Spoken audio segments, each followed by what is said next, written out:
நீலகிரி மாவட்டம் கோத்தகிரியில் உள்ள புனித ஹோம் மேல்நிலைப் பள்ளியில் உலக அமைதிக்கான கூட்டமும் ஈரான், இஸ்ரேல், அமெரிக்கா ஆகிய இடையிலான போர் நிறுத்தப்பட்டு மனிதநேயம் வளம் பெற பள்ளியின் தாளாளர் அருட்சகோதரி லில்லி தலைமையில் சமூக சிற்பிகள் நிர்வாக குழு தலைவர் ராஜ்கான் முன்னிலையில் 3 மத தலைவர்கள் கலந்து கொண்டு போர் நடைபெறும் நாடுகளில் அமைதி திரும்பவும் அனைவரும் சகோதரத்துவத்துடன் வாழ்ந்திட கூட்டு பிரார்த்தனையை மாணவர்களுடன் நடத்தினர்.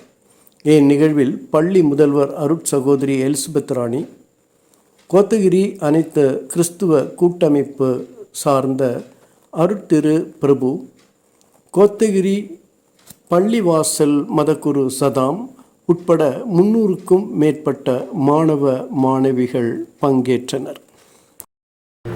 அமைதி தொலைதூர நாடுகளில் தொடங்குவதில்லை, அது எங்களுக்குள் தொடங்குகின்றது என்பதை எப்போதும் எங்களுக்கு நினைவூட்டும். இதை நாங்கள் விசுவாசத்திலும் நம்பிக்கையிலும் உமது அன்பான சந்நிதியில் வேண்டுகின்றோம்.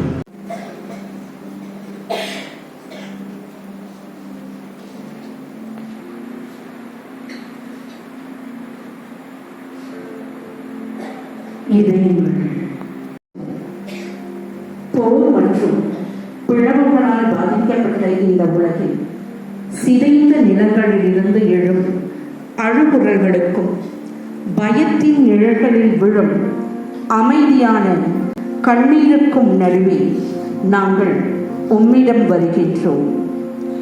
சட்டத்தோடு அல்ல, புனித அமைதியுடன், அதிகாரத்தோடு அல்ல, கருணையுடன். இன்று நாங்கள் எங்கள் இதயங்களில் அமைதியை தாங்கி வரும் உடைந்த கனவுகளையும் சுமந்து வருகின்றோம். போர் பாதிக்கப்பட்ட பகுதிகளில் துன்பப்படும் அனைவருடனும் எங்கள் இதயங்கள் இணைகின்றன. ஈரான், இஸ்ரேல், அமெரிக்கா மற்றும் மனிதம் காயமடைந்துள்ள உலகின் ஒவ்வொரு மூலையிலும் அவர்களின் வேதனைகளை நீர் காண்கின்றேன். அப்பாவிகளின் அழுகுரல்களையும் பெற்றோரின் துயரத்தையும் தாயகத்தை விட்டு அலைந்து திரிபவர்களின் பயத்தையும் எல்லாவற்றையும் இழந்தவர்களின் தனிமையையும் நீ அறிந்திருக்கின்றீர். போர் நகரங்களையும் நிலங்களையும் மட்டும் அழிப்பதில்லை, இதயங்களை காயப்படுத்துகிறது, குடும்பங்களை உடைக்கின்றது, நம்பிக்கையை பறிக்கின்றது. ஆனால் அந்த இருளில் நடுவில் பரம்பொருளில் உமது ஒளி இன்னும் பிரகாசிக்கிறது என்று நாங்கள் நம்புகின்றோம். இன்று இங்கு ஒன்றிணைந்து நிற்கும் எங்களின் ஒவ்வொரு இதய துடிப்பும் ஒரு ஜெபமாக ஆகட்டும். ஒவ்வொரு அமைதியும் ஒரு நம்பிக்கையின் குரலாக ஆகட்டும். ஒவ்வொரு எண்ணமும் இந்த உலகில் யாரும் தனியாக துன்பப்படவில்லை என்ற நம்பிக்கையை தரட்டும். இன்று நாங்கள் அன்புடன், ஒற்றுமையுடன், அக்கறையுடன் இருளில் ஒளியாக மாற இணைந்திருக்கின்றோம். ஏனெனில் இருள் இருக்கும் இடத்தில் சிறிய தீப்பொறியும் பிரகாசிக்க முடியும். நிராசை இருக்கும் இடத்தில் சிறிய நம்பிக்கையும் எழ முடியும். அதனால் நாங்கள் ஜெபிக்கின்றோம்.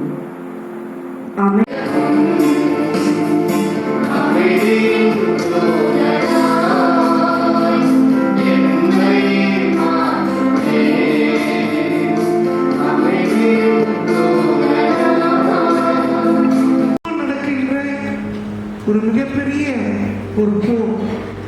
ஆனால் இங்கு நாம் அமைதி ஏற்படுத்த வேண்டும் என்று சொல்லி இங்கு காத்திருக்கிற இந்த நல்ல அனுபவம் உங்கள் வாழ்க்கையிலே நீங்கள் அமைதியின் தூதர்களாய் என்னையே மாற்றும் என இந்த பாடி இருக்கிற இந்த பாடலுக்கு நீங்கள் உள்ளவர்களாய் இருக்க வேண்டும்.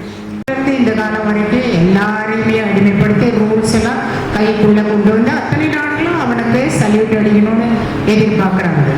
ஆனா அதே விஷயத்துல மற்ற நாடுகளும் வளர வேண்டும், என்னை போல இன்னொரு வல்லரசாக வர வேண்டும் என்ற அந்த மனம் இருந்தால் பிரச்சனைகள் வரவே வராது.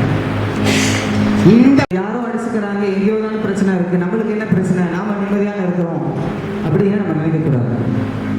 காரணம் என்ன? ஒரு எழுத்தாளர் எழுதுகின்றார், போரினுடைய தாக்கம் என் வீட்டு அடிப்படை வரை வந்து கொண்டிருக்கின்றது. எங்கேயோ போர் நடக்குது, யாரும் அடிச்சுக்கிறாங்க இல்லை. இன்னைக்கு உங்களுக்கு தெரியும் சிலிண்டர் தட்டுப்பாடு எந்த அளவுக்கு இருக்குது அப்படின்னு சொல்லி தெரியும். சமைப்பதற்கு கூட எவ்வளவு சிரமம் அப்படிங்கிறது தெரியும். எனவே எங்கோ நடைபெற்றுக் கொண்டிருக்கின்றது, யாரோ அடிச்சுக்கிறாங்க, யாரோ என்னமோ பண்ணிக்கிறாங்க, நாம நிம்மதியாக இருக்கிறோம் அப்படின்னு நம்ம யாரும் நினைக்கக்கூடாது. காரணம் என்ன? எங்கோ நடைபெற்றிருக்கின்ற போருடைய தாக்கத்தின் காரணத்தினால் என் வீட்டு அடிப்படை வரை அதனுடைய பாதிப்பு ஏற்படுகின்றது அப்படின்னு சொல்லி ஒரு எழுத்தாளர் எழுதுகின்றார். வேறு தூதர்கள் எல்லாம் இப்படி பிரார்த்தனை செய்தார்கள். ஆபிரகாம், பைபிள் படிச்சவங்களுக்கு தெரியும், நிறைய படிச்சவங்க இங்க இருக்கிறீங்க. ஆபிரகாம் அவர் என்ன செஞ்சார்? என்ன பிரார்த்தனை செஞ்சாரு? ரப்பிஜ்அல் ஹாதா பலதன் ஆமின் வர்சுக், இறைவா இந்த பூமியை அமைதியான பூமியாக, நிம்மதி பெறக்கூடிய பூமியாக உருவாக்கிடுவாயாக அப்படின்னு சொல்லி பிரார்த்தனை செஞ்சார். நாங்கள் Ibrahim You all must have heard the word, time is precious. Have you heard the saying, time is precious? But we all know now that peace is the most precious thing on earth. There is nothing more precious than peace.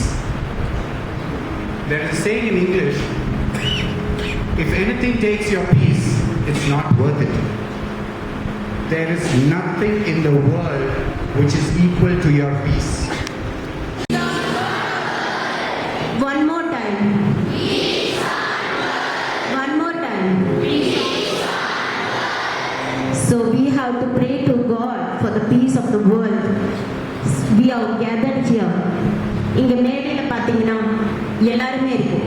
Hindu, முஸ்லிம், கிறிஸ்டின்ற பாகுபாடெல்லாம் இல்லாம எல்லாரும் ஒரே மேடையில அமைந்துட்டு இந்த உலக அமைதிக்காக நாம இங்க பேசிக்கிட்டு இருக்கோம். நம்ம இங்க பேசிட்டு இருக்க நேரத்துல அந்த எத்தனை குழந்தைங்க, எத்தனை குடும்பங்கள், எத்தனை இளைஞர்கள் அவங்களுடைய வாழ்வை தொலைச்சிட்டு, வீடை தொலைச்சிட்டு, ஒண்ணுமே இல்லாம நடு ரோட்ல நின்றுட்டு இருக்காங்க. என்னுடைய குழந்தைங்க அங்கிருந்து போன் பண்ணி சொல்றாங்க, பாவம்மா அவங்க அந்த பில்டிங் மேல விழுந்திருக்கு, அவங்க எல்லாம் நடு ரோட்ல நின்றுட்டு இருக்கிறத பார்க்கும் போதே கஷ்டமா இருக்கு அப்படின்னு சொல்லிட்டு. லாஸ்ட் வீக்ல எங்களோட பில்டிங்கே it was shaking like anything seems.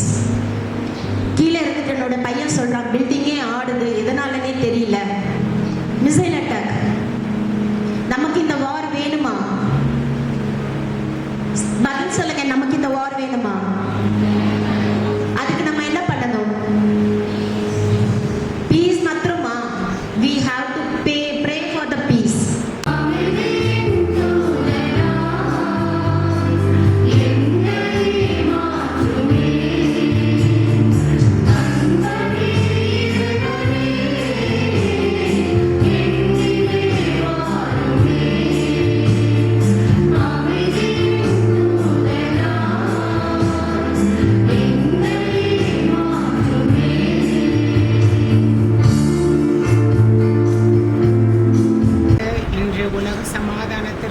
ஜபம் எல்லாம் பல இடங்களிலெல்லாம் ஏற்பாடு பண்ணியிருந்தோம். கோத்தகிரியில் முக்கியமாக இங்கு இப்போது நாங்கள் ஹோம் ஸ்கூல் சில்ட்ரனோடு நாங்கள் இருக்கிறோம். ஒரு 800 குழந்தைங்க மற்றவங்க எல்லோரும் ஸ்டாஃப் எல்லாம் இருக்கிறோம். இன்றைக்கி ஒவ்வொருத்தரும் உலக சமாதானம் தேவை என்பதை உணர்த்தி இன்றைக்கு விரைவில் சமாதானம் வர வேண்டும், சண்டையெல்லாம் நிறுத்தப்பட வேண்டும், அனைவரும், அனைத்து தலைவர்களும், அனைத்து நாட்டு தலைவர்களும் ஒற்றுமையோடு மக்களின் நலனை கருதி அவர்கள் ஆட்சி செய்ய வேண்டும், மக்களை வாழ விட வேண்டும்.